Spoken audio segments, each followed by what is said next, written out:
മനുഷ്യരില്ലേ പറയുമ്പോൾ വലിയ മീഡിയാസിനൊന്നും ഞാൻ കവർ ചെയ്തതിന് എനിക്ക് വലിയ ശീലമില്ല. അപ്പൊ അതുകൊണ്ട് തന്നെ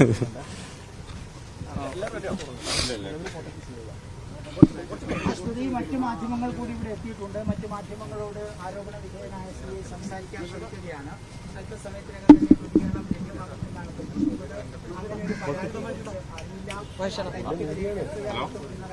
ലഭ്യമാകുമെന്നാണ്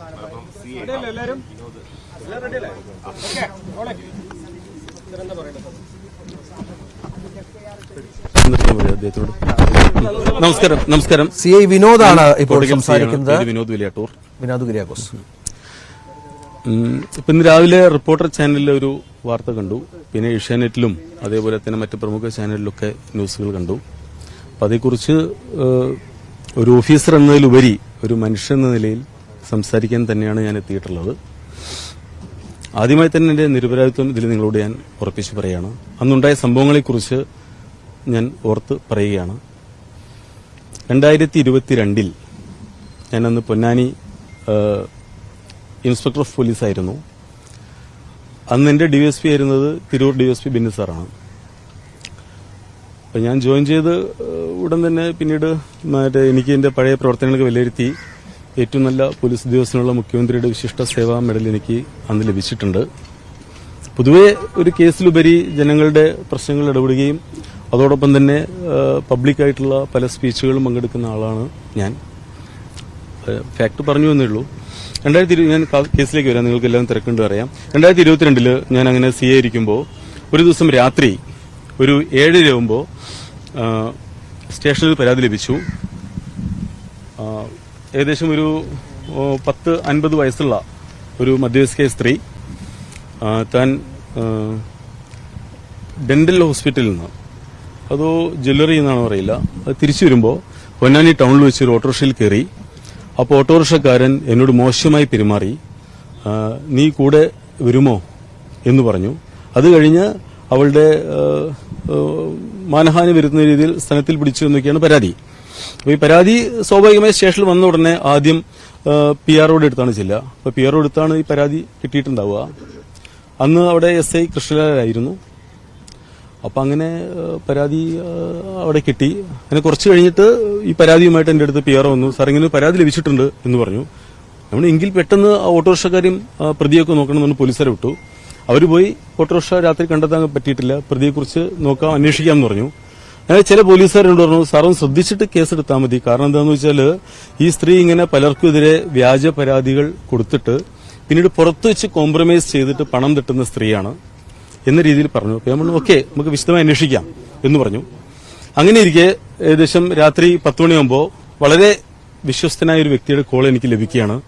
സാർ, ഒരു കാര്യം മനസ്സിലാക്കണം, സ്റ്റേഷനിൽ ചില ആളുകൾ പരാതിയിട്ട് വരുമ്പോൾ ചില ഉദ്യോഗസ്ഥര് കേസെടുക്കാതെ പുറത്തുനിന്ന് കോംപ്രമൈസ് ആക്കിയിട്ട് എന്തെങ്കിലും ഒരു എമൗണ്ട് അവർക്ക് വാങ്ങിക്കൊടുത്ത് ബാക്കി തുക ഉദ്യോഗസ്ഥന്മാർ വാങ്ങുന്ന ഒരു പ്രവണതയുണ്ട്. അന്ന് പൊന്നാനി SI ഇപ്പോൾ താനൂരി കേസിൽ സസ്പെൻഷനിലായിട്ടുള്ള കൃഷ്ണലാൽ SI ആയിരുന്നു. അപ്പൊ ഈ സ്ത്രീ കൃഷ്ണലാലിന്റെ അടുത്താണ് പരാതിയിട്ട് വന്നത്. അപ്പൊ SI പുറത്തുനിന്ന് സംസാരിക്കുന്നുണ്ട്, അതിൽ എന്തോ ഒരു പണം കോംപ്രമൈസ് ആയിട്ടുണ്ട്, അതിൽ കുറെ SIക്കും കിട്ടും. അപ്പോൾ സാർ ഇത് അനുവദിക്കരുത്. ഇങ്ങനെ പരാതി വന്നാൽ ഏത് പ്രവർത്തനമായാലും സാർ അത് കേസെടുക്കണം. കേസെടുത്ത് അയാൾ ജയിലിലടക്കണം, വണ്ടി പിടിച്ചെടുക്കണം. അതാണ് വേണ്ടത്, അല്ലാതെ കോംപ്രമൈസ് പാടില്ലായിരുന്നു. അതുകൊണ്ട് നിങ്ങൾ വിവരം തന്നതിന് നൽകി. കാരണം ഒരു CIയുടെ ഫോണിലേക്ക് രഹസ്യ വിവരം എന്ന് പറഞ്ഞ് പലരും വിവരങ്ങൾ പറയും. അപ്പോൾ ശരി, ഞാനത് കൃത്യമായി നടപടി എടുക്കാമെന്ന് പറഞ്ഞു. രാവിലെ ഞാൻ സ്റ്റേഷനിൽ ചെന്ന ഉടൻ ആ പരാതി എടുത്തു. ഞാൻ പറഞ്ഞു, ഇതിൽ സംസാരം വേണ്ട, വേഗം FIR രജിസ്റ്റർ ചെയ്യൂ എന്ന് പറഞ്ഞു. ഓട്ടോറിക്ഷക്കാരനെതിരെ FIR രജിസ്റ്റർ ചെയ്തു. ഇതെല്ലാം രേഖകളുള്ളതാണ്. FIR രജിസ്റ്റർ ചെയ്തു.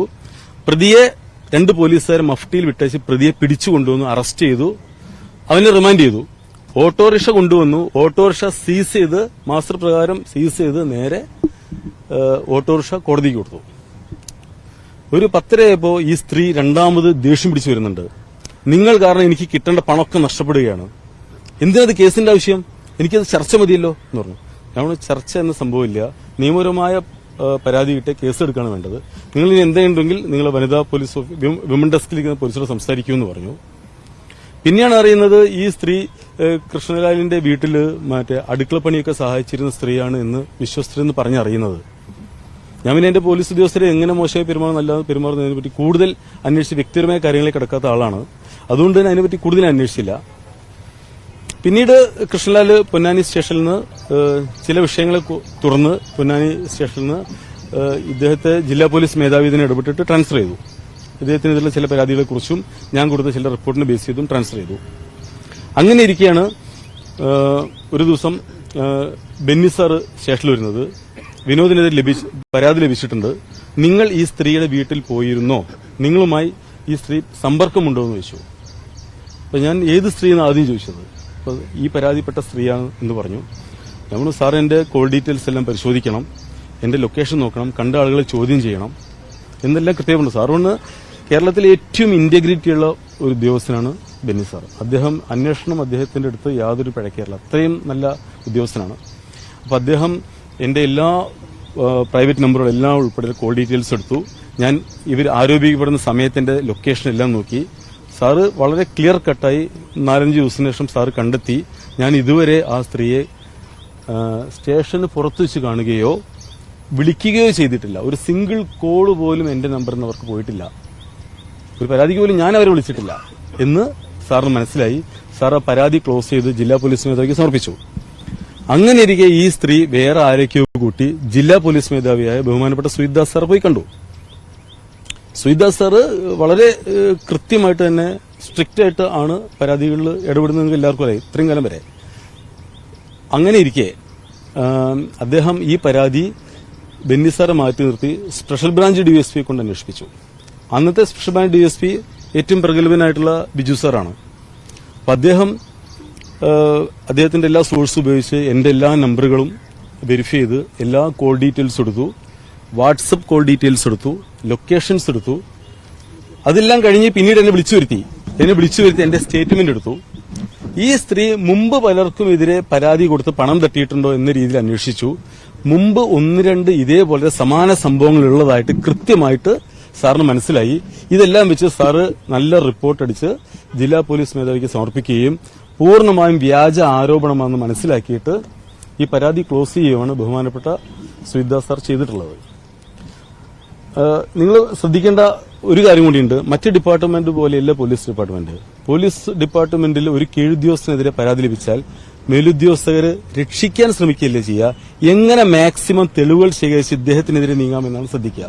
അത് ഡിപ്പാർട്ട്മെന്റ് ഫോളോ ചെയ്തിരുന്ന കാര്യമാണ്. 100% ഇന്റഗ്രിറ്റിയോട് കൂടിയുള്ളവരായിരിക്കണം പോലീസ് ഉദ്യോഗസ്ഥർ നിർബന്ധമുള്ളതാണ്. അതുകൊണ്ട് തന്നെ പല ലെവലിൽ അന്വേഷിച്ചിട്ടും ഇത് പൂർണ്ണമായും വ്യാജമാണെന്നും ഈ സ്ത്രീ ഇതേപോലെ മറ്റ് പലർക്കെതിരെ ഹണി ട്രാപ്പ് പോലെയുള്ള കാര്യങ്ങളിൽ ഉൾപ്പെടുത്തി പണം തട്ടുന്ന സംഘത്തിലെ ആളാണെന്നും പോലീസിന് മനസ്സിലായിട്ടുണ്ട്. അതുകൊണ്ടാണ് ഇത് വ്യാജ പരാതി ക്ലോസ് ചെയ്തിട്ടുള്ളത്. പിന്നീട് അതെല്ലാം വിട്ടു. പിന്നീട് ആ സ്ത്രീ ഒരു 5-6 മാസത്തിന് ശേഷം മറ്റൊരു പരാതിയുമായി സ്റ്റേഷനിൽ കയറി വന്നു. അപ്പൊ ഞാൻ PRO വിളിച്ചു പറഞ്ഞു, ഈ സ്ത്രീയെ സൂക്ഷിക്കണം, ഇവരെന്ത് പരാതി വന്നാലും നിങ്ങൾ സ്വീകരിച്ച് ഉടൻ തന്നെ FIR രജിസ്റ്റർ ചെയ്യുക, അല്ലാതെ എതിർകക്ഷിയെ വിളിച്ച് സംസാരിച്ച് കോംപ്രമൈസ് ഈ സ്റ്റേഷനിൽ വേണ്ട എന്ന് കൃത്യമായി നിർദ്ദേശിച്ചു. ആ കേസ് എടുത്തു എന്ന് എനിക്ക് തോന്നുന്നത്. അങ്ങനെ 2 കൊല്ലം മുന്നത്തെ പൂർണ്ണമായി വിളിക്കുന്നില്ല. അതായത് പിന്നീട് ഞാൻ പറയട്ടെ പ്ലീസ്, ഞാൻ പറയട്ടെ, ഈ പരാതിയൊന്നുമല്ല. പിന്നീട് ആ സ്ത്രീയുടെ കാര്യങ്ങളോ കോംപ്രമൈസോ ഒന്നും സ്റ്റേഷനിൽ നടക്കില്ല എന്ന് മനസ്സിലായി. കൃഷ്ണലാൽ ട്രാൻസ്ഫർ ചെയ്യപ്പെടുകയും ചെയ്തു. പിന്നീട് ആ സ്ത്രീ വന്നിട്ടേയില്ല. ഞാനതെല്ലാം മറന്നുപോയി. ഇന്ന് രാവിലെ ഇരിക്കുമ്പോഴാണ് 9 മണിക്ക് അല്ലെങ്കിൽ 8 മണിക്ക് 9 മണിക്ക് ന്യൂസ് ചാനലിലൊക്കെ ഇങ്ങനെ പേഴ്സണൽ ആയിട്ടുള്ള ഫോട്ടോയും എന്തോ പീഡന പരാതി എന്ന് വന്നു എന്ന് പറഞ്ഞ് കുടുംബാംഗങ്ങൾ എല്ലാവരും വിളിക്കുന്നത്.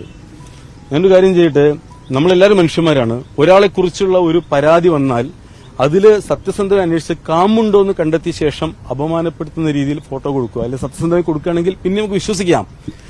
യാതൊരുവിധ ഇയാൾ ഇത്തരത്തിൽ എന്തെങ്കിലും പ്രവൃത്തി ചെയ്തിട്ടുണ്ടോ, ഈ സ്ത്രീ എങ്ങനെയാണെന്നോ അങ്ങനെ പരാതി ഉണ്ടോ എന്ന് മനസ്സിലാക്കാതെ അതിനെക്കുറിച്ച് ഒന്നും അന്വേഷിക്കാതെ നേരെ ഈ ഉദ്യോഗസ്ഥന്മാരെ ഫോട്ടോ എല്ലാം കാണിച്ചിട്ട് ഇവരെല്ലാവരും വളരെ മോശക്കാരാണ് എന്ന് പറഞ്ഞ് പോലീസ് സേനയെ കളങ്കപ്പെടുത്തി ആളുകളുടെ ആത്മവിശ്വാസം ഇല്ലാതാക്കുന്ന ഈ ഒരു പ്രവണത വളരെ വിഷമം പിടിച്ചൊന്നാണ്. നമ്മളെല്ലാവരും മനുഷ്യന്മാരാണ്. എന്റെ വീട്ടില് ഭാര്യയും മക്കളും പെൺകുട്ടികളെ കേട്ടുകൊണ്ടിരിക്കുകയാണ്. നാളെ ഏതെങ്കിലും ഒരു കേസിൽ ഒരാളെ വിളിച്ചിട്ട് ഞാൻ ഇനി സംസാരിക്കുമ്പോൾ എങ്ങനെ നിങ്ങളത് ചെയ്യുമെന്ന് പറഞ്ഞ ആളുകൾ ചോദ്യം ചെയ്യുന്ന സാഹചര്യം ആണ് അതിൽ സംജാതമാവുന്നത്.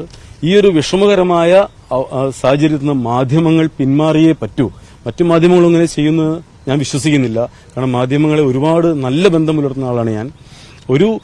ആരെ പറ്റിയും പരാതി പറഞ്ഞാൽ ഉടൻ തന്നെ ഇയാൾ ഇത്തരക്കാരനാണ് എന്ന് പറഞ്ഞ് ചാനലിലുടനീളം ഫോട്ടോയും കൊടുത്ത് വ്യാജ പരാതികൾ വലിയ അക്ഷരത്തിൽ പ്രിന്റ് ചെയ്തെടുത്ത് മാധ്യമങ്ങളുടെ വാല്യൂ കൂട്ടി മറ്റു കുടുംബങ്ങളെ നശിപ്പിക്കുന്ന ഈ പ്രവണതയിൽ നിന്ന് മാധ്യമങ്ങൾ പിന്മാറണം എന്നാണ് എനിക്ക് പറയാനുള്ളത്. ഞാൻ ഒറ്റയോട് പറയട്ടെ, കേരളത്തിലെ പോലീസ് ഏറ്റവും നല്ല ഇന്റഗ്രിറ്റിയുള്ള പോലീസാണ്. സത്യസന്ധം ഒരു പരാതി പോലും വന്നായിട്ട് എന്റെ അറിവിലില്ല, നിലവിലില്ല. ഞാൻ പറയട്ടെ, ഒറ്റ മിനിറ്റ് പറയട്ടെ. അല്ല, ഇത് പറയാം. പ്ലീസ് നിങ്ങൾ ക്ഷമിക്കൂ. ഞാൻ ഓരോ ചോദ്യങ്ങൾ ഞാൻ പറയാം. അപ്പൊ എനിക്ക് പറയാനുള്ളത് എന്താണെന്ന് വെച്ചാൽ, ഇതിനെതിരെ കൃത്യമായി എന്റെ സംഘടനയുണ്ട്, സംഘടനയുമായി ചിന്തിച്ചും അതേപോലെ ഞങ്ങളുടെ 27ാം ബാച്ച് പോലീസ് ഇൻസ്പെക്ടറുമായി ചിന്തിച്ചുകൊണ്ടും കൃത്യമായ രീതിയിൽ അപകീർത്തി കേസുമായിട്ടും സിവിൽ കേസുമായും ക്രിമിനൽ കേസുമായും ബഹുമാനപ്പെട്ട ബെന്നി സാറോടും മുൻ SP ബഹുമാനപ്പെട്ട സുവിദാസറോടും അന്വേഷിച്ച് വേണ്ട രീതിയിലുള്ള നടപടികൾ ഞാൻ കൈക്കൊള്ളുക തന്നെ ചെയ്യും. നാളെ ഒരാൾക്കും ഈ ഒരു വിധി കേരളത്തിൽ ഉണ്ടാവരുത്. എന്റെ മനസ്സിന് കരുത്തുകൊണ്ടും ഞാൻ വർക്ക് ചെയ്ത 10ഓളം പോലീസ് സ്റ്റേഷനിൽ ഏകദേശം 10,000-ഓളം പോലീസോടൊപ്പം ഞാൻ വർക്ക് ചെയ്തിട്ടുണ്ട്. അവര് എനിക്ക് തന്ന സപ്പോർട്ടും സ്നേഹവും ആ ജനങ്ങളുടെ ഒരു ഇതും എന്റെ ഫാമിലി സപ്പോർട്ടും കൊണ്ട് മാത്രമാണ് എനിക്ക് നിങ്ങൾ പിടിച്ചെടുക്കാൻ പറ്റിയത്. ഒരു മനുഷ്യനെതിരെ മാത്രമാണ്. അല്ല, ഞാനത് നിയമവിദഗ്ധനെ ആലോചിക്കട്ടെ. ഏതായാലും എനിക്കെതിരെ തെറ്റായ വാർത്ത എന്ന ചാനലിനെതിരെ മുന്നോട്ട് നീങ്ങാൻ തന്നെയാണ് മേലുദ്യോഗസ്ഥന്മാരുടെ നിർദ്ദേശപ്രകാരം, അത് മേലുദ്യോഗസ്ഥമായ നിർദ്ദേശപ്രകാരം നിയമപരമായി തന്നെ ഞാൻ നീങ്ങുകയുള്ളൂ. ജോലിക്കാരിയാണെന്ന് പറഞ്ഞു. കൃഷ്ണലാലിന് ഇതിൽ പങ്കുണ്ടോ ഈ ആരോപണത്തിൽ? ഈ ആരോപണത്തിൽ പങ്കുണ്ടോ എന്ന് ഞാൻ വ്യക്തമായിട്ടിപ്പോ എനിക്ക് തെളിവുകൾ എനിക്ക് കോൾ ഡീറ്റെയിൽസ് നോക്കിയില്ല അറിയാൻ പറ്റുള്ളൂ. എനിക്ക് അതിന്റെ പക്ഷേ ഇങ്ങനെ ഒരു സാധ്യത ഞാൻ കാണുന്നതായിട്ടാണ് എനിക്ക് മനസ്സിലാവുന്നത്. കാരണം കൃഷ്ണാലിന്റെ വീട്ടില് ഈ സ്ത്രീ കൃഷ്ണാലിന്റെ വീട്ടില് ഫുഡ് ഉണ്ടാക്കുകയും ജോലിക്ക് നിന്നുകയും ചെയ്തിട്ടുണ്ട് എന്നാണ് എനിക്ക് കിട്ടിയ വിവരം. ഞാൻ എന്റെ പോലീസ് ഉദ്യോഗസ്ഥരുടെ പേഴ്സണൽ കാര്യങ്ങളിൽ പൂർണ്ണമായി ഇടപെടില്ല. എനിക്ക് കിട്ടിയ വിവരത്തെ കുറിച്ച് ഞാൻ പറയുന്നത്. നിങ്ങൾ ചെറിയ വിവരം കിട്ടുന്നതിന് മുന്നേ ചാനൽ കൊടുക്കുന്ന ആളുകളല്ലേ, നിങ്ങളത് കൊടുക്കൂ. ഊഹാപോഹങ്ങളുടെ മറവിൽ നമ്മൾ ഞാൻ പറയട്ടെ ആളെ മനസ്സിലാക്കുക എന്നല്ലാതെ ഞാൻ പറയട്ടെ അങ്ങനത്തെ ഞാൻ പറയട്ടെ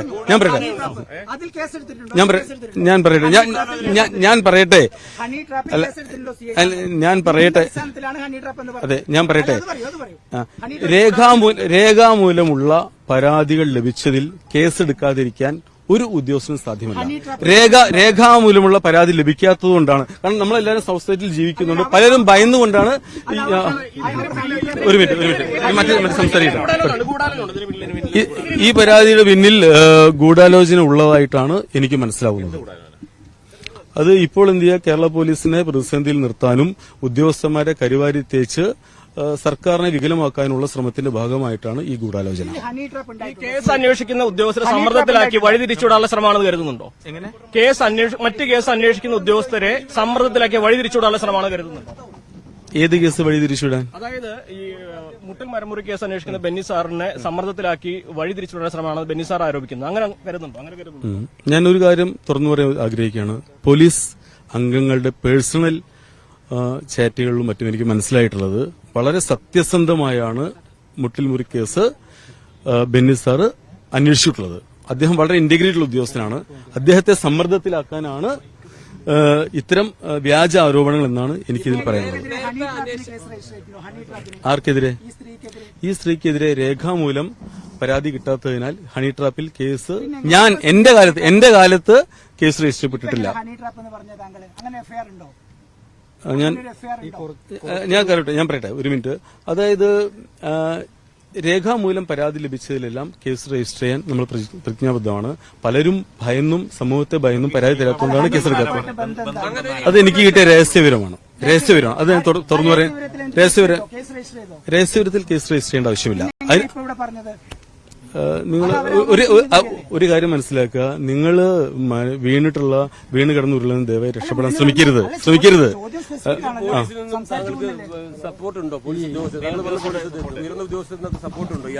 അല്ല ഞാൻ പറയട്ടെ, ആരോപണം വന്നപ്പോ മേലുദ്യോഗസ്ഥർ ഇതിനെക്കുറിച്ച് ഇപ്പോൾ തന്നെ അന്വേഷിച്ചു കഴിഞ്ഞു. പല മേലുദ്യോഗസ്ഥരെ വിളിച്ചു. ആ കാര്യത്തിൽ സിഐയും ഡിവൈഎസ്പിയും അന്നത്തെ എസ്പിയും കുറ്റവാളികളല്ല, സത്യസന്ധരാണ് എന്ന രീതിയിൽ തന്നെയാണ് എനിക്ക് കിട്ടിയിട്ടുള്ള വിവരം. അന്ന് താങ്കൾക്കെതിരെയാണ് ആരോപണം ഉന്നയിച്ചത്. അന്ന് ഡിവൈഎസ്പിയോ എസ്പിയോ ഈ ഒരു ചിത്രത്തിലുണ്ടോ, പരാതിയിലുണ്ടോ അവരുടെ? 2022 അന്ന് എനിക്കെതിരെയാണ് ആ സ്ത്രീ ബെന്നി സാറിന് പരാതി കൊടുത്തിട്ടുള്ളതും പിന്നീട് എനിക്കും ബെന്നി സാറിനും എതിരെയാണ് ജില്ലാ പോലീസ് മേധാവിക്ക് പരാതി കൊടുത്തിട്ടുള്ളതും എന്നാണ് എനിക്ക് മനസ്സിലാക്കാൻ കഴിഞ്ഞിട്ടുള്ളത്. പരാതി ആർക്കും കൊടുക്കാം, അതിൽ അന്വേഷണം നടത്തി മാത്രം നടപടി ചെയ്യാൻ എന്നാണ് ശരി. അല്ലാതെ നിരപരാധികളെ പിടിച്ച് എന്തെങ്കിലും കാര്യങ്ങളിൽ നേരെ അവരുടെ മാന്യത തകർക്കുന്ന രീതിയിൽ വാർത്ത വന്ന ശേഷം പിന്നീട് ഖേദിച്ചിട്ട് അവരുടെ ലൈഫിൽ ഇത്രയും സ്പോയിലായിട്ട് കാര്യമില്ല.